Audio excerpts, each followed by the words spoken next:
ચાલો વિદ્યાર્થી મિત્રો, મજામાં બધા? તો આજે આપણે એક નવો ટોપિક વિદ્યુત ક્ષેત્ર શું છે તેના વિશે ભણવાના છીએ, બરાબર? તો શરૂઆત કરીએ. વિદ્યુત ક્ષેત્ર.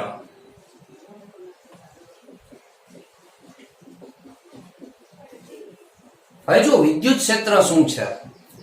વિદ્યુત ક્ષેત્ર એટલે છે ને, દાખલા તરીકે હું એમ કહું, આપણે કુલમ્બના નિયમમાં જોયું કે બે બિંદુવત વિદ્યુત ભાર જે હતા, બે બિંદુવત વિદ્યુત ભાર એકબીજા પર જે બળ લગાડતા હતા, કાં આકર્ષણ બળ હોય કાં અપાકર્ષણ બળ હોય, આ આકર્ષણ બળ અને અપાકર્ષણ બળ લાગતું હતું શેનાથી? એક વિદ્યુત ભાર બીજા વિદ્યુત ભાર પર બળ લગાડે છે, પણ એક વિદ્યુત ભાર બીજી વસ્તુ પર પણ બળ લગાડે છે જે તટસ્થ હોય છે.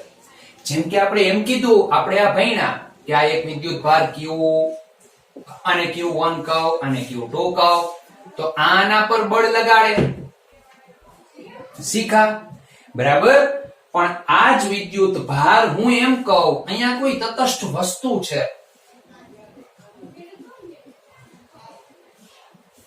અહીંયા કોઈ તટસ્થ વસ્તુ છે, અહીંયા મેં વિદ્યુત ભાર રાખ્યો, અથવા એમ વિચારો, અહીંયા મેં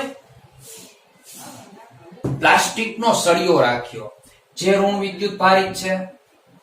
ધારો કે આ કુલ વિદ્યુત ભાર Q1 છે, સમજાય છે? આના પરનો કુલ વિદ્યુત ભાર ધારો કે Q બરાબર 0 છે. 0 કેમ કે એમાં જેટલા પ્લસ છે એટલા માઇનસ છે, બરાબર? પણ થશે શું? જુઓ, ધ્યાનથી જોજો.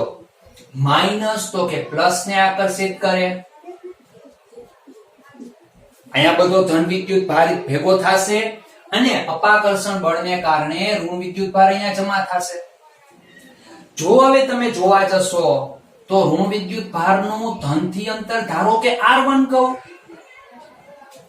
ઋણ વિદ્યુત ભારનું ઋણથી અંતર R2 કહું, બરાબર? તો કયું અંતર ઓછું છે? તો કે R1. R2 વધારે છે, તો કયું બળ વધારે હશે? આ બળ વધારે હશે, એને F1 કહીએ, ધારો કે 20 ન્યૂટન. આ F2 કહું, ધારો કે 15 ન્યૂટન, 20 કરતા ઓછું.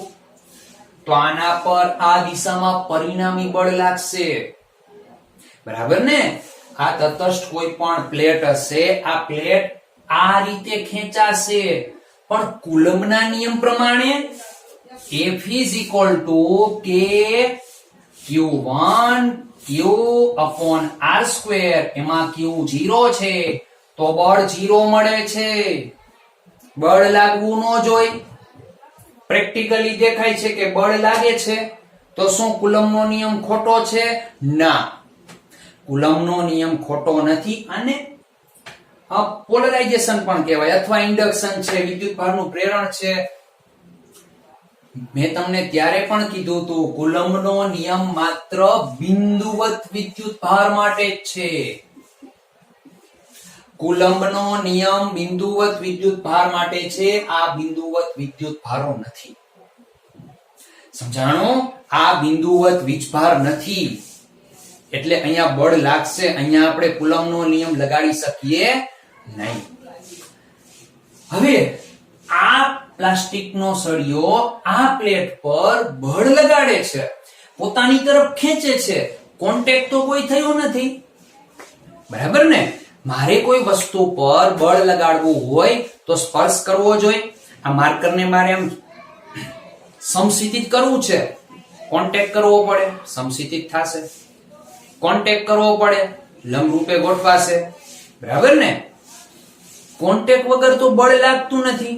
જ્યારે આ વિદ્યુત ભારો એકબીજા પર વગર કોન્ટેક્ટ થઈએ, સ્પર્શ થયા વગર બળ લગાડે છે, તો આ બળ કોના કારણે લાગે છે? કોણ લગાડે છે? ધક્કો મારવા કોણ જાય છે? ધક્કો મારવા કોણ જાય છે? આપણે એમ કહીએ કે જમીન તો ગુરુત્વાકર્ષણ બળની વાત કરીએ તો જમીન તો માર્કરને લેવા નથી આવતી, છતાં માર્કર નીચે તરફ ગતિ કરે છે, બરાબર ને? માર્કરની ગતિ આપણે સ્પષ્ટ જોઈ છે જમીન તરફ, પૃથ્વીના કેન્દ્ર તરફ જેને કહેવાય. તો શું છે જે બળ લગાડે છે? બરાબર? તો એને આપણે વિદ્યુત ક્ષેત્ર નામની રાશિથી વ્યાખ્યાયિત કરશું. ઈ જે બળ લગાડવા જાય છે તેને આપણે વિદ્યુત ક્ષેત્ર કહેશું. બરાબર? હવે જુઓ કે વિદ્યુત ક્ષેત્ર છે શું?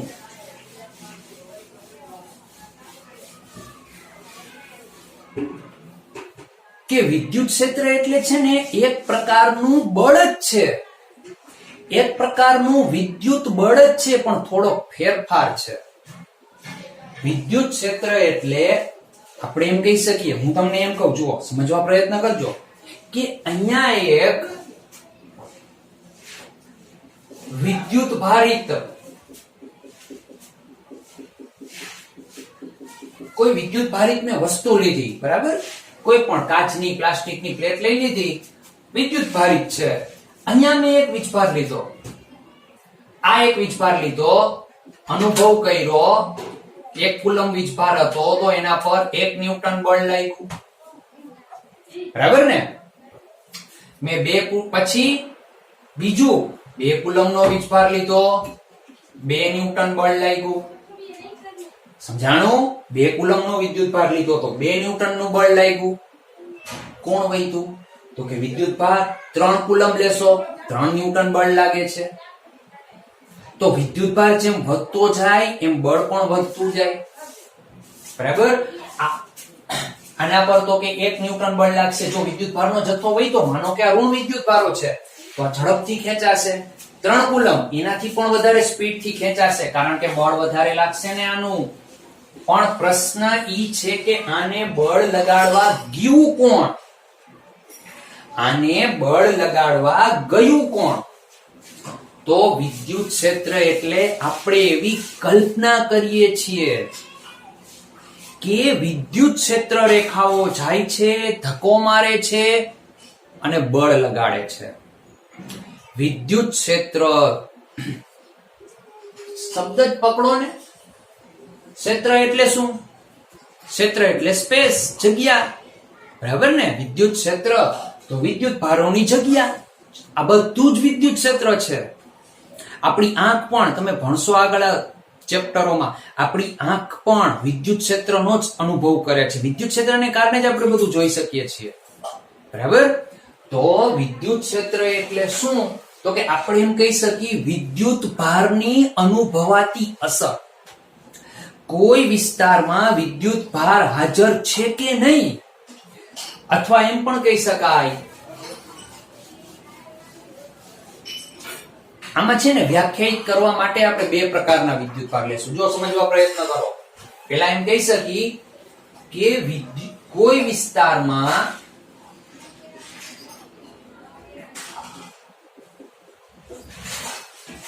વિદ્યુત ભાર દ્વારા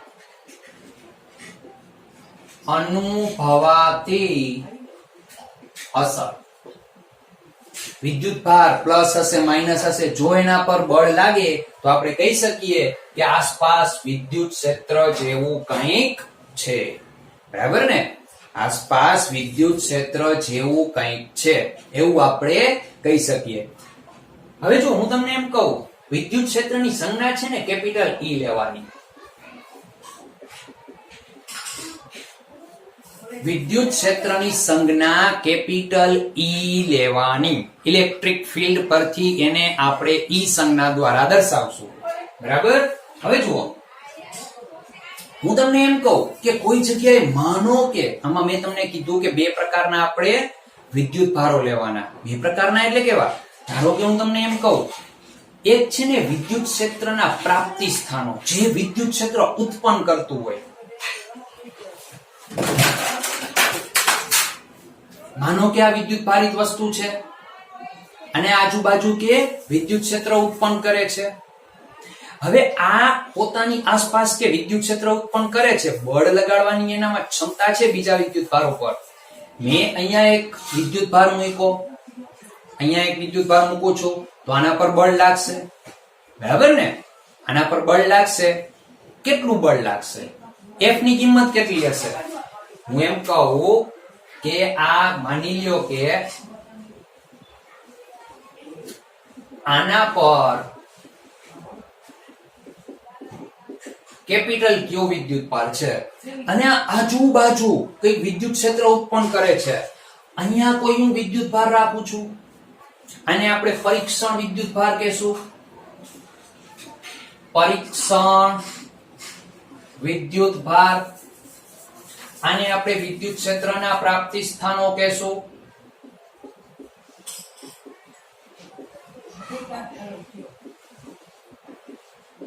વિદ્યુત ક્ષેત્રના પ્રાપ્તિ સ્થાનો કહેશું. સમજાય? તો હવે જુઓ, આના પર બળ લગાડે, આના પર બળ લગાડશે, પણ આપણને તો દેખાતી નથી કોઈ ક્ષેત્ર રેખા. આપણને તો દેખાતું જ નથી કે અહીંથી આના દ્વારા બળ લાગ્યું કઈ રીતે. તો આપણે પેલા વ્યાખ્યાને બધું જોઈએ. જુઓ, તો આના પર જે બળ લાગશે એ કેટલું હશે? મેં તમને હમણાં કીધું કે મેં 1 કુલમ વિદ્યુત ભાર રાખ્યો તો 1 ન્યૂટન બળ લાગતું હતું. 2 કુલમ વિદ્યુત ભાર રાખ્યો 2 ન્યૂટન લાગતું હતું. 3 કુલમ રાખો છો તો 3 ન્યૂટન મળે છે. તો અહીંયા ક્યુ વિદ્યુત ભાર પર જો આજુબાજુ ઈ જેટલું વિદ્યુત ક્ષેત્ર હોય, ઈ જેટલું, તો એના પર ક્યુ પર લાગતું બળ F is equal to Q ગુણ્યા E થશે. ક્યુ વિદ્યુત ભાર પર લાગતું બળ Q ગુણ્યા E થશે. 4 કુલમ છે, 4 ન્યૂટન બળ લાગે છે. તો ઈ કોના દ્વારા વધારે છે? વિદ્યુત ભાર દ્વારા. પણ કોનાથી? વિદ્યુત ક્ષેત્ર દ્વારા લાગ્યું. વિદ્યુત ક્ષેત્ર એના પર બળ લગાડે છે. તો સૂત્ર શું બનશે કે ક્યુ વિદ્યુત ભાર પર લાગતું બળ ક્યુ ગુણ્યા ઈ. અહીંયા એક વસ્તુ બીજી એ જુઓ, ક્યુ અને ક્યુ, કે આ બે વિદ્યુત ભારો વચ્ચે લાગતું કુલમ બળ F is equal to K Q Q upon R square હોય. K Q Q upon R square હશે ને, બરાબર ને? કુલમનો નિયમ. પણ હવે આ બે બળ છે કેવા? આના પર 4 ન્યૂટન બળ લાગ્યું આ સૂત્રથી, એ જ મળ્યું. એ 4 ન્યૂટન બળ તો કે આ સૂત્રથી મળે છે. તો આ બે બળ હોવા કેવા જોઈએ? આ બે બળ હોવા કેવા જોઈએ? તો કે આ બે બળ સમાન હોવા જોઈએ. માટે હું લખી શકું કે K Q Q upon R square is equal to Q into E. અહીંથી Q Q કેન્સલ કરી નાખો તો E is equal to K Q upon R square. બરાબર? અથવા ને આમ પણ લખી શકાય E is equal to 1 upon 4 pi epsilon naught Q upon R square. બરાબર છે? અને હા, અહીંથી એક સૂત્ર જુઓ વિદ્યુત ક્ષેત્રનું કે E is equal to F by Q. તો અહીંયા સમજવા પ્રયત્ન કરજો. આ ક્યુ બિંદુ પાસે જેનાથી આપણે વિદ્યુત ક્ષેત્ર નક્કી કરીએ છીએ, ને આ બિંદુ પાસે એમ બોલવાનું વિદ્યુત ક્ષેત્રની તીવ્રતા. શું બોલવાનું? કોઈ બિંદુ પાસે વિદ્યુત ક્ષેત્ર કેટલું છે એને કહેવાનું વિદ્યુત ક્ષેત્રની તીવ્રતા. બરાબર? તો જુઓ, આના પરથી આપણે વ્યાખ્યા બનાવશું. સાવ સરળ શબ્દોમાં વિદ્યુત ક્ષેત્રને વ્યાખ્યાયિત કરવું હોય, સાવ સરળ શબ્દોમાં, તો કઈ રીતે કરાય? આના પરથી. બરાબર ને? કે જો, ચાલો આને કાઢી નાખું છું હવે.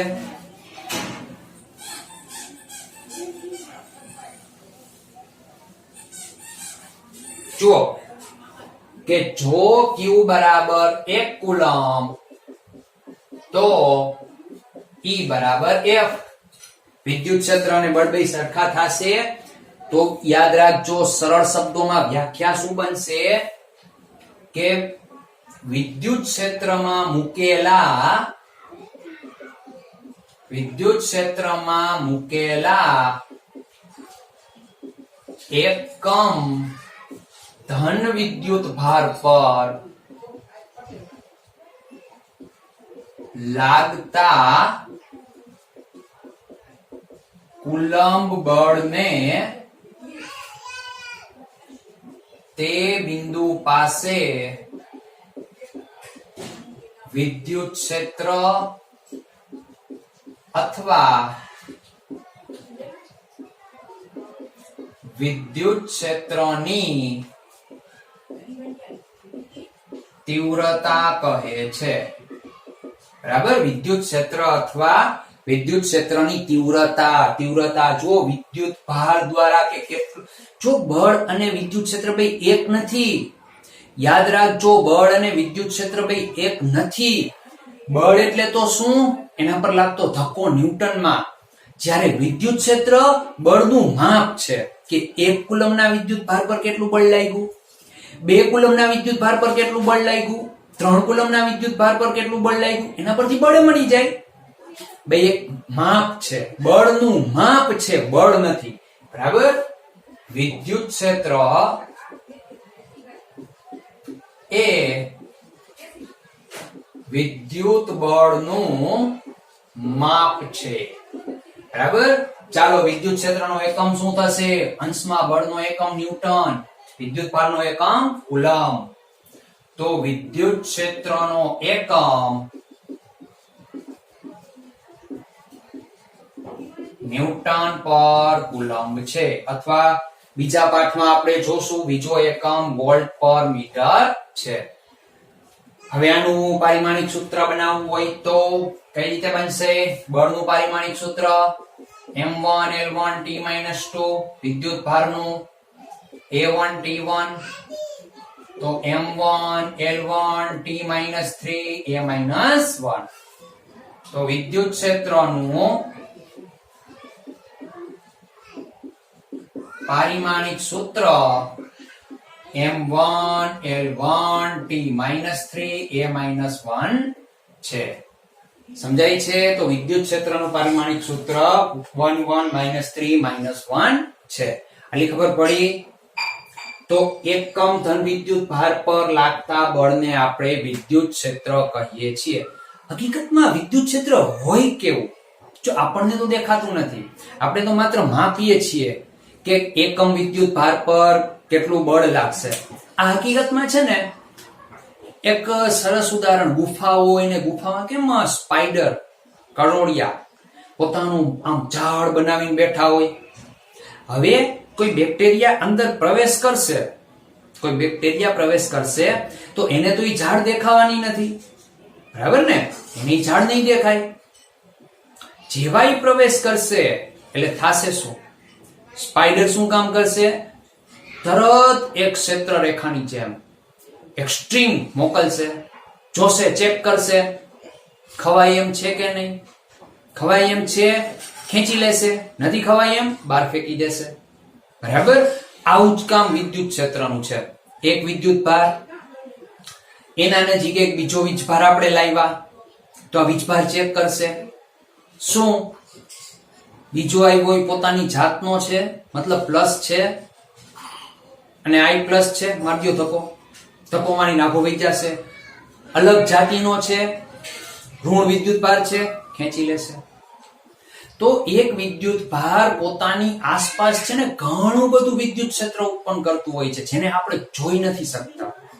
બરાબર, પણ એનામાં બળ લગાડવાની તાકાત છે.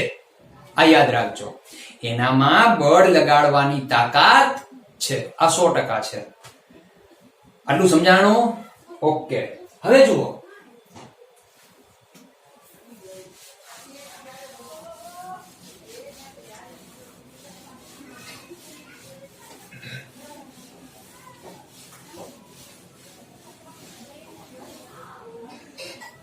કે આ તો આપણે જે વાત કરી એ બિંદુવત વિદ્યુત ભારો માટે કરી. બરાબર ને? અહીંયા જે આપણે ચર્ચા કરી બધી કેવી ચર્ચા હતી? બિંદુવત વિદ્યુત ભાર માટે. મારે કોઈ લાઈન ઉપર વિદ્યુત ભારો પથરાયેલા છે. આ જુઓ, આજે આપણે લખી છીએ કે આ Q1 હોય, આ Q2 હોય, તો આ બે વચ્ચે લાગતું બળ શું હોય? 1/4πε0 Q1 Q2 r². આ કોના માટે છે? બિંદુવત વિદ્યુત ભાર માટે ને બેઝ વિદ્યુત ભાર માટે. બરાબર, પણ હું તમને એમ કહું કે જુઓ, માનો કે આ કોઈ લાઈન, રેખા, સુવાહક જેના પર વીજભારિત કરી શકાય, આના પર સતત હું વિદ્યુત ભાર ભેગો કરું છું. હવે થાશે શું? જુઓ, આ વિદ્યુત ભારો આ રીતે ગોઠવાઈ જશે. કઈ રીતે ખબર પડી કે આ રીતે જ ગોઠવાના? ખબર કઈ રીતે પડી કે આ રીતે જ ગોઠવાના?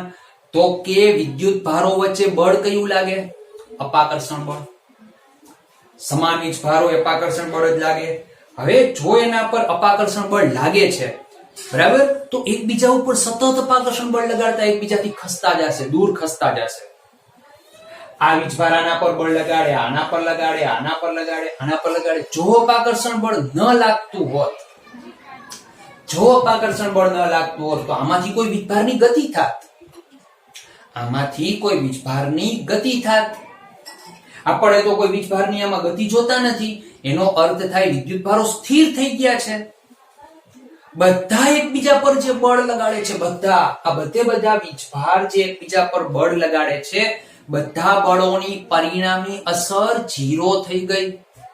0 થઈ હોય તો જ આ વિદ્યુત ભારો સ્થિર હોવા જોઈએ, નહીતર આ વિદ્યુત ભારો ગતિમાં હોવા જોઈએ. પણ ગતિમાં તો આપણે કોઈ વિદ્યુત ભાર જોતા નથી. મતલબ આ વિદ્યુત ભારો કેવા થઈ ગયા? સ્થિર થઈ ગયા. બરાબર ને? એક બીજી વાત, કોઈ સુવાહક વસ્તુ હોય, આપણે એને ડ્રીલ કરી, માનો કે ડ્રીલ, બરાબર, કોઈ સુવાહક વસ્તુ, માનો કે આ કોઈ ઘન છે,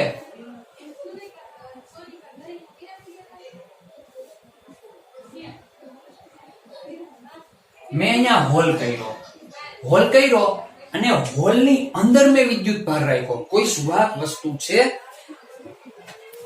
આ કોઈ સુવાહક વસ્તુ છે, મેં શું કર્યું? મેં અહીંયા માનો કે હોલ કર્યો, અહીંયા હોલ કર્યો, ત્યાં વિદ્યુત ભાર દાખલ કરાવ્યો, ઇલેક્ટ્રોસ્કોપ થી ચેક કર્યું, વિદ્યુત ભાર તો ત્યાં જોવા ના મળ્યો. જે હોલ હતું, માનો કે અહીંયા ક્યાંક હોલ છે, બરાબર, ક્યાંક હોલ છે, અંદર આપણે વીજભાર નાખીએ છીએ, છતાં એ વીજભાર હું ત્યાં જોતો નથી. તો વિદ્યુત ભાર ગયો ક્યાં? યાદ રાખજો, આ મૂળભૂત પ્રશ્ન છે કે વિદ્યુત ભારો વચ્ચે અપાકર્ષણ બળ લાગતું હોય અને અપાકર્ષણ બળને કારણે એ વિદ્યુત ભાર છે ને સપાટી પર આવી જશે. તમે જેવી ઇલેક્ટ્રોસ્કોપ એ પદાર્થની સપાટી પર રાખશો એટલે તરત જ ચેક થઈ જશે કે બખોલમાંથી એ વિદ્યુત ભાર સપાટી પર આવી ચૂક્યો છે. ખબર પડી? બખોલમાંથી એ વિદ્યુત ભાર સપાટી પર આવી ચૂક્યો છે અપાકર્ષણ બળને કારણે. વિદ્યુત ભારો, તમે વિચાર કરો કે એક લાઈન હોય ને, લાઈન, રેખા, સુવાહક, વિદ્યુત ભારોને હકીકતમાં અપાકર્ષણ બળને કારણે જવું છે ક્યાં? જવું તો એને અનંત છે, અનંત નીકળી જવું છે. પણ હવે આગળ હવા છે અને હવા કેવું છે? વિદ્યુત ભાર માટે અવાહક છે. અને આનું પ્રૂફ એ છે, પાવર સ્ટેશન માંથી આપણા ઘરમાં વીજળી નથી આવતી, એ લોકો તો ત્યાં વિદ્યુત ભારને ધક્કા મારી દે, બરાબર ને? હવે અપાકર્ષણ બળને કારણે આપણા ઘર સુધી આવી જાય, બરાબર? તો વિદ્યુત ભાર તો અનંત સુધી જવા માંગે છે, પણ અનંત સુધી એ ન જઈ શકે જો વાહક ન હોય તો. હવા ચાલુ થઈ જતું હોય તો ન જઈ શકે. એટલે યાદ રાખજો, અપાકર્ષણ બળને કારણે કોઈ પણ વસ્તુ પર વિદ્યુત ભારો હંમેશા ક્યાં હોય? સપાટી પર. વિદ્યુત ભારો હંમેશા ક્યાં હશે? સપાટી પર. હવે હું તમને એક સીધી સિમ્પલ વાત કહું કે મારે છે ને આ વિદ્યુત ભારોને કારણે વિદ્યુત ક્ષેત્ર શોધવું છે. આ વિદ્યુત ભારોને કારણે વિદ્યુત ક્ષેત્ર માનો કે અહીંયા મારે P બિંદુએ શોધવું છે. તો કઈ રીતે શોધી શકાય? હવે આપણું સિમ્પલ ને આ સૂત્ર હું યુઝ કરી શકું કે 1/4πε0 q/r². વાપરી શકાય? તો કે ના. કેમ ન વાપરી શકાય? જો મેં તમને કીધું તું, ધારી લઉં કે માનો કે આ વિદ્યુત ભાર કેપિટલ Q છે, તો આ વિદ્યુત ભાર આ સૂત્રમાં મૂકીને R શું લેવું? પેલો જ પ્રશ્ન એ થાય. કારણ કે આ વિદ્યુત, જો કુલમ્બનો નિયમ જે હતો બિંદુવત વિદ્યુત ભાર માટે હતો, એના પરથી વિદ્યુત ક્ષેત્ર આપણે તારવણી કરી બિંદુવત વિદ્યુતભાર માટે છે, બરાબર ને? વિદ્યુત ક્ષેત્રની જે તારવણી કરી એ પણ બિંદુવત વિદ્યુતભાર માટે. તો હવે આ થોડી ના બિંદુવત વિદ્યુતભાર છે, પણ ગણિતમાં વિકલનમાં હું તમને એમ કહું, આ બહુ સૂક્ષ્મ લંબાઈ dl લઉં છું, બરાબર? અને આ વિકલનમાં dl એટલે એટલું સૂક્ષ્મ છે, બિંદુવત બની જાય છે. એટલું સૂક્ષ્મ બિંદુવત તરીકે લેવાનું હોય. હવે આનામાં આપણે ધારી લેવાનું, ધારો કે 1 મીટર લંબાઈ હોય, 1 મીટર લંબાઈમાં લેમ્બડા વિદ્યુતભાર. આગળ હજી આવશે, લેમ્બડા એટલે રેખીય વિદ્યુતભાર ઘનતા. લેમ્બડા એટલે શું કહેવાનું? રેખીય વિદ્યુતભાર ઘનતા, બરાબર ને? હવે જો કે dl જેટલા, હવે dl માં જે વિદ્યુતભાર હશે એ તો બિંદુવત વિદ્યુતભાર કહેવાય કે ન કહેવાય? dl જેટલી અતિ સૂક્ષ્મ લંબાઈ છે, અતિ સૂક્ષ્મ લંબાઈ કે જેને બિંદુવત ગણી શકાય. ત્યાં તો સૂક્ષ્મ વિદ્યુતભારને બિંદુવત લઈ શકાય. તો એટલા બિંદુવત વિદ્યુતભારને કારણે અહીંયા વિદ્યુત ક્ષેત્ર શોધી શકાય, બરાબર ને? કારણ કે જો અંતરે સરખું નથી, આ વિદ્યુતભારનું અંતર r1 હોય, આનું અંતર અલગ મળશે, આનું અંતર અલગ મળશે.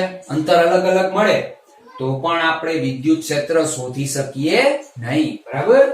તો હવે આપણે શું કરી, તો કે dl જેટલી લંબાઈને કારણે, સૂક્ષ્મ લંબાઈને કારણે પહેલા અહીંયા વિદ્યુત ક્ષેત્ર શોધો, જેને આપણે d કહેશું. તો કે d is equal to 1/4 pi epsilon naught, આનો વિદ્યુતભાર ધારી લઈ dq upon r², બરાબર ને? હવે આ વિદ્યુતભાર હશે કેટલો? એકમ લંબાઈમાં લેમ્બડા જેટલો. તો dl લંબાઈમાં કેટલો હોય? તો કે લેમ્બડા dl, એને આપણે dq કહેશું, બરાબર? તો de is equal to 1/4 pi epsilon naught lambda dl upon r². સમજાણો? મેં શું કર્યું? અહીંયા dq ની જગ્યાએ લેમ્બડા dl લખ્યું છે. હવે શું કરવાનું? આખી રેખાનું સંકલન કરી નાખો. તો કુલ વિદ્યુત ક્ષેત્ર E બરાબર, હવે અચળ બધું બહાર આવશે, lambda upon 4 pi epsilon naught dl upon r². સમજાણો? dl upon r². તો આ રેખાથી ઉદ્ભવતું વિદ્યુત ક્ષેત્ર કહેવાય, બરાબર? એક આ ખાસ યાદ રાખજો, લેમ્બડા એટલે રેખીય વિદ્યુતભાર ઘનતા. એકમ લંબાઈમાં રહેલ વિદ્યુતભાર, બરાબર? આને આમ લખી શકાય q/l, કે q l જેટલી લંબાઈ તો q જેટલો વીજભાર, એકમ લંબાઈમાં કેટલો? કુલમ પર મીટર, એનો એકમ થાય. સમજાણો? બરાબર? એવી જ રીતે માનો કે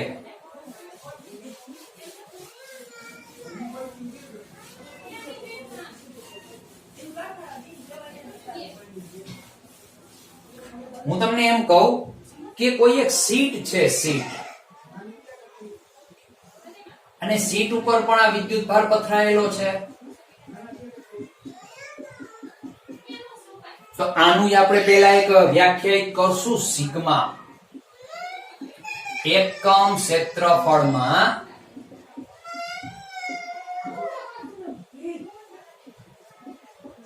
રહેલો વિદ્યુતભાર, બરાબર? તો સિગ્મા ઇઝ ઇક્વલ ટુ, એને આપણે કહેશું q/a કુલમ પર મીટર સ્ક્વેર. ધારો કે આનો વિદ્યુતભાર q છે, ક્ષેત્રફળ a છે.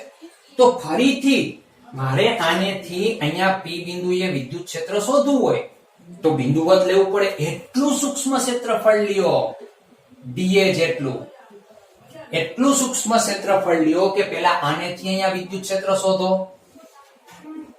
તો DE is equal to 1/4 pi epsilon naught dA upon r². તો હવે dA કેટલું હશે? dA એકમ ક્ષેત્રફળમાં સિગ્મા જેટલું. તો dA ક્ષેત્રફળમાં કેટલો હોય વીજભાર? Sigma dA. જેને આપણે dq કહેશું, સોરી, તો 1/4πε0 dq એટલે sigma dA upon r square. પછી સંકલન કરી નાખો તો is equal to 1/4πε0 સિગ્મા સંકલનમાં dA by r સ્ક્વેર. બરાબર, અંતર બધી જગ્યાએ અચળ મળતું હોય તો અંતરને પણ બહાર કાઢી શકાય, ના મળતું હોય તો સંકલન કરવું પડે. આ જ રીતે રેખીય વિદ્યુતભાર ઘનતા પણ વ્યાખ્યાયિત કરી શકાય. એકમ કદમાં રહેલો વિદ્યુતભાર એને આપણે ρ કહેશું, q by v કુલમ પર મીટર ક્યુબ. સમજાય? એને આપણે ρ કહેશું, કુલમ પર મીટર ક્યુબ, એકમ કદમાં રહેલો વીજભાર. બરાબર, આની જેમ જ છે. તો અહીંયા જુઓ, વિદ્યુત ક્ષેત્ર તમે રેખા પર, શીટ પર અને એકમ કદમાં વિદ્યુતભાર તમે વિદ્યુતભાર મળી જાય પછી એનું વિદ્યુત ક્ષેત્ર આપણે શોધી શકીએ. બરાબર ને? તો બીજું કુલમ બળની જેમ જ આપણે જે સંપાતપણાનો નિયમ ભણ્યા હતા, બરાબર, સંપાતપણાના નિયમમાં શું હતું? કોઈ એક વિદ્યુતભાર પર બીજા વિદ્યુતભારો વડે લાગતું બળ આપણે શોધવું હોય તો આપણે શું કરતા?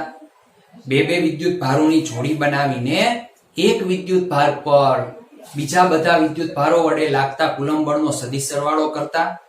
બરાબર ને? તો એવો જ સદિશ સરવાળો વિદ્યુત ક્ષેત્ર માટે લાગુ પડે છે. આપણે એમ કહીએ, માનો કે Q1 વિદ્યુતભાર, Q2 વીજભાર, Q3 વીજભાર, આ બધાયને કારણે મારે P બિંદુએ વિદ્યુત ક્ષેત્ર શોધવું છે. આનો સ્થાન સદિશ R કહું, આનો R3,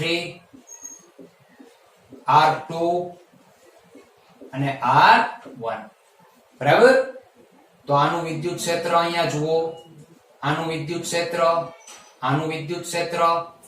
તો ત્રણેયના વિદ્યુત ક્ષેત્રનો શું કરવાનો? P બિંદુ પાસે 1 થી ઉદ્ભવતું વિદ્યુત ક્ષેત્ર, 2 થી ઉદ્ભવતું વિદ્યુત ક્ષેત્ર અને 3 થી ઉદ્ભવતું વિદ્યુત ક્ષેત્ર, ત્રણેયનો સરવાળો. તો KQ1 upon mod of R minus R1 એનો ક્યુબ, બાજુમાં R minus R1. યાદ આવ્યું ને? શું છે R minus I1? પછી KQ2 R minus R2 નો ક્યુબ, R minus R2. પછી KQ3 R minus R3 સદિશ, R minus R3 એનો ક્યુબ. તો આ રીતે આપણે દરેક બિંદુ પાસે ઉદ્ભવતું વિદ્યુત ક્ષેત્ર શોધી શકીએ. બળ જ છે પણ એકમ વિદ્યુતભાર પર લાગતું બળ છે. બરાબર? ફેર એટલો જ છે, બીજો કંઈ જ ફેર નથી. બળનું માપ બતાવે. હવે વિદ્યુત ક્ષેત્ર પરથી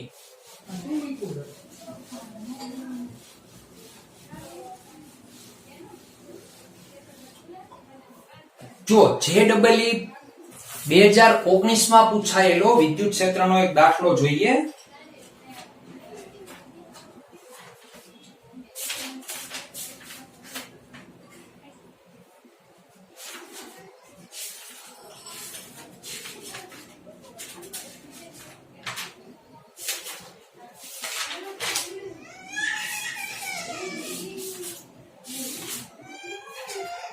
JEE Main 2019, JEE Main 2019 માં પૂછાયેલો. બરાબર?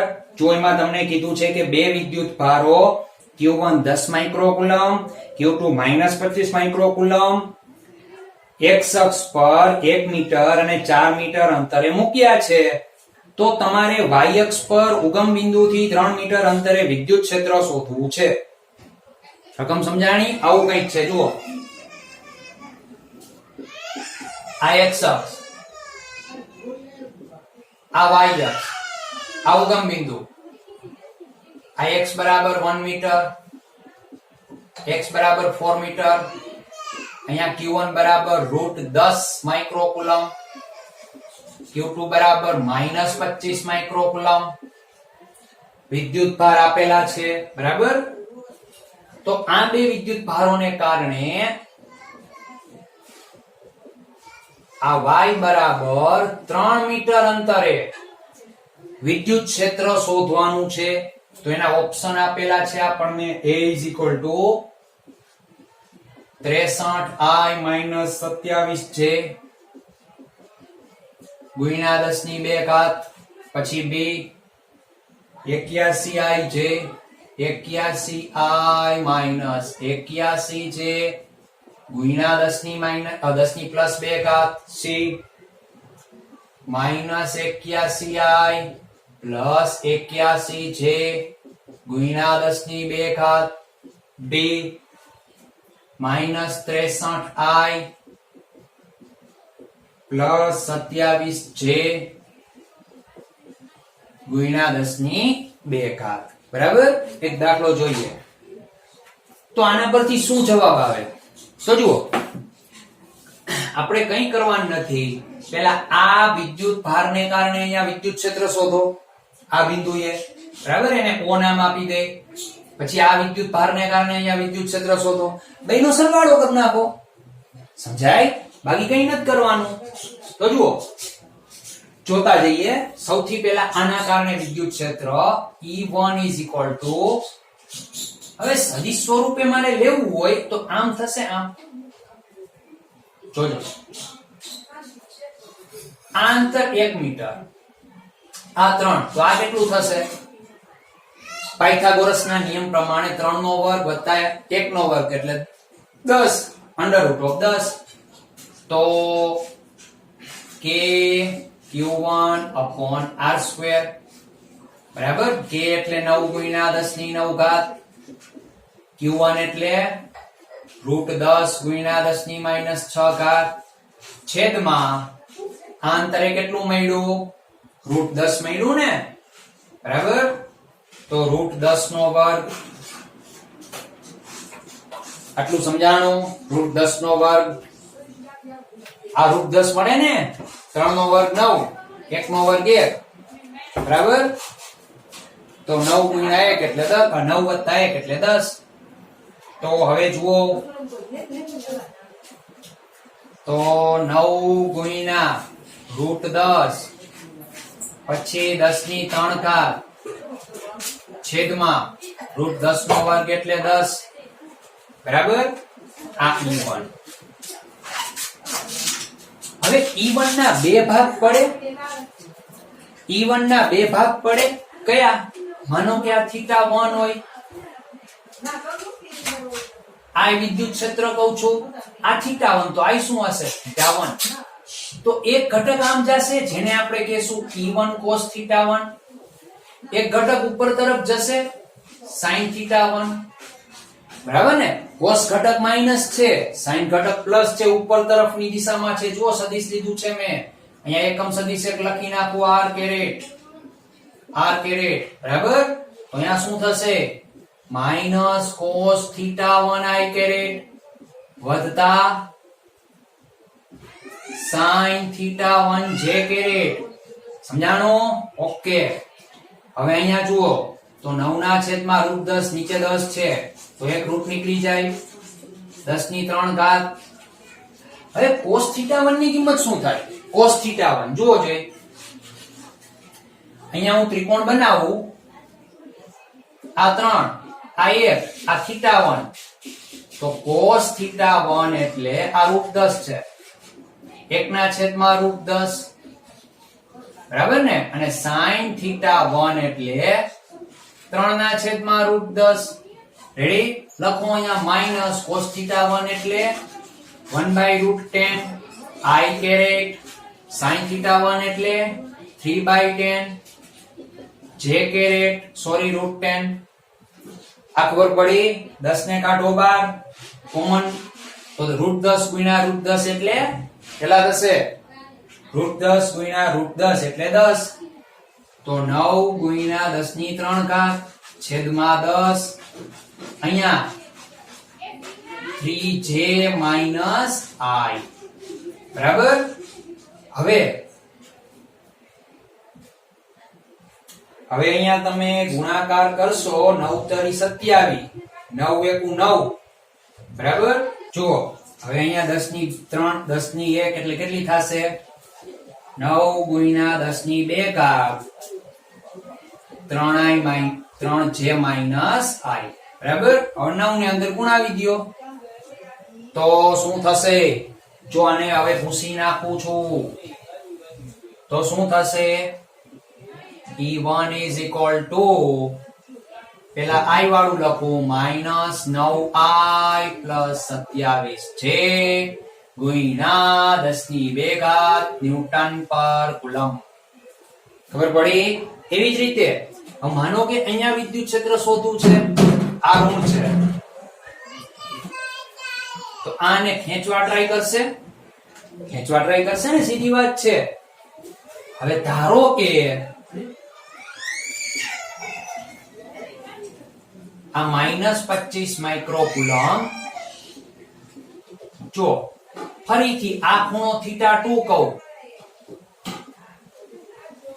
આ ખૂણો θ2 હોય, બરાબર. તો આ θ2, તો અહીંયા વિદ્યુત ક્ષેત્રના બે ભાગ પડશે, એક આ દિશામાં E cos θ અને એક નીચે તરફ E sin θ, એટલે કે E2 sin θ અને 2 કહેશું એને.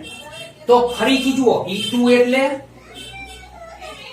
E2 is equal to KQ2 upon R square, R caret. તો જુઓ બીજો વિદ્યુત ભાર જે છે એ -25 માઇક્રોકુલમ નો છે, તો 9 ગુણ્યા 10 ની 9 ઘાત Q2 એટલે -25 ગુણ્યા 10 ની -6 ઘાત R caret. બોલો એકમ અંતર કેટલું થશે? આ 4, આ 3, પાયથાગોરસ પ્રમાણે 5 થાય, તો 5 નો વર્ગ, તો 9 ગુણ્યા 25 માઇનસ પ્લસ કરી નાખું છું, મૂલ્ય લેવું છે ના પણ અત્યારે સદીશ જ રાખી. હાલો જુઓ, 25 ગુણ્યા 10 ની 3 ઘાત, બરાબર. 25 ગુણ્યા 10 ની 3 ઘાત, 9 માંથી 6 જાય તો 3 છેદમાં 5 નો વર્ગ 25. R કેરેટ એમ ના એમ આ ગયા. હવે R કેરેટ શું થશે? જો અહીંયા મેં માઈનસ કાઢ્યા, શું કામ કહું? +3 ઘાત, આ કાટકોણ ત્રિકોણ જુઓ હવે, sin આ 3 મીટર, આ 4, આ 5, આ θ2, તો cos θ2 એટલે 4/5, sin θ2 એટલે 3/5. ખબર પડી? તો જુઓ શું થશે અહીંયા, cos θ2 પ્લસ જે પ્લસ ઉપર તરફ નથી, cos θ2 i caret minus sin θ2 j caret, બરાબર. એવી જ રીતે મૂકો કિંમત હવે, તો જુઓ શું થશે? 9 ગુણ્યા 10 ની 9 3 ઘાત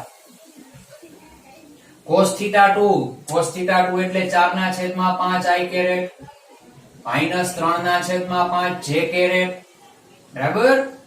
5 કાઢો કોમન, તો 9 ચોક 36 અને 9 તેરી 27 અને એક ઘાતે જવા દયો, 90 જવા દયો. તો જો આ 9 અંદર આ એક ઘાતે આપી દઉં છું, 9 આ 90, 10 9 90. અહીંયા જો 2 ઘાત કરી નાખું, અહીંયા 90 થાય કે ન થાય? હવે આ 90 અંદર ગુણે 18 × 5 18 ચોક 72, તો 72 i caret. આ 90 અંદર ગુણે 18 × 5 90, તો 18 તેરી 54 j caret ન્યૂટન પર કુલમ. આ E2 પતી ગયું. કર નાખો હવે બેયનો સરવાળો E1 અને E2 નો, તો જો શું થશે? પરિણામી વિદ્યુત ક્ષેત્ર કે E is equal to E1 plus E2, બરાબર.